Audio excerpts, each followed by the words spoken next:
ఒక వార్త చూద్దాం. ఈ వార్తను చూస్తే అసలు ఏం జరుగుతున్నది ఇక్కడ అన్నటువంటి విషయం అర్థమవుతుందంటే, ఆంధ్రప్రదేశ్లో జరిగేటటువంటి విచిత్రమైనటువంటి పరిస్థితులకి సజీవమైనటువంటి సాక్ష్యం. నరసరావుపేటలో గుట్కా వ్యాపారుల మధ్య బయటపడ్డ విభేదాలు. నోముల మల్లికార్జున అనే గుట్కా వ్యాపారి ఇంటి మీద దమ్మాలపాటి పూర్ణచంద్రరావు దాడి. అనుచరులతో కలిసి దాడికి పాల్పడిన దమ్మాలపాటి పూర్ణచంద్రరావు దాడిలో గుట్కా వ్యాపారి మల్లితో పాటు మరో 4 గాయాలు. ఇంటిపై దాడి చేసి సీసీ కెమెరాలు, ఫర్నిచర్ని సైతం ధ్వంసం చేసిన పూర్ణవర్గం.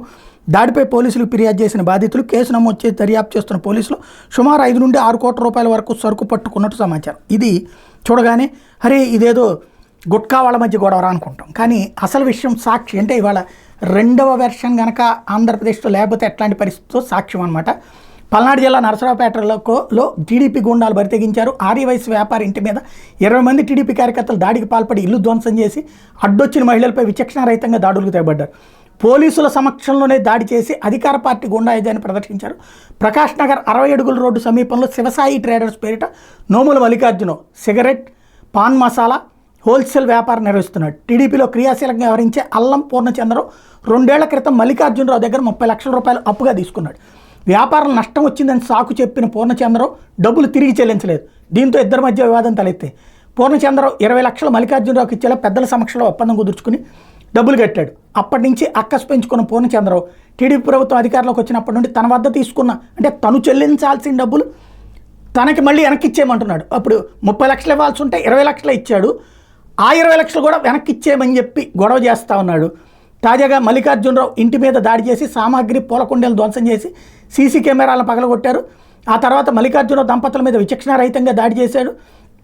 అధికారం మాది, ఊరు విడిచి వెళ్ళిపోండి, ఎమ్మెల్యే గారు వెళ్ళి దాడి చేయమన్నాడు అని చెప్పి దాడిలో పాల్గొన్న గూండాలు బెదిరింపులకు పాల్పడ్డారు. సమాచారం అందుకున్న పోలీసులు ఘటనాస్థలికి చేరుకున్నారు. దాడి చేస్తున్న వాళ్ళని అక్కడి నుంచి వెళ్లాలని సూచించినా పట్టించుకోకుండా పోలీసు సమక్షంలోనే మరోమారు కర్రలతో మల్లికార్జున కుటుంబ సభ్యుల మీద దాడి చేశారు. బాధితుడి ఫిర్యాదుతో పూర్ణచంద్రరావు, జుజ్జూరి సురేంద్ర స్వామి, తమ్మిశెట్టి ధనరాజ్, సింహాద్రి గంగాధరరావుతో పాటు మరో 20 మంది మీద కేసు నమోదు చేసినట్టు 1 టౌన్ సిఐ సిహెచ్ కృష్ణారెడ్డి చెప్పారు. పూర్ణచంద్రరావు పలు అక్రమ గుట్కా కేసులో నిందితుడిగా ఉన్నాడు.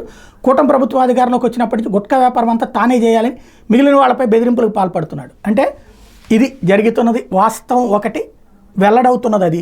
వాట్సప్ల ద్వారా ఒక రకం సృష్టిస్తున్నారు, వాస్తవం మరొక రకంగా ఉంటుంది.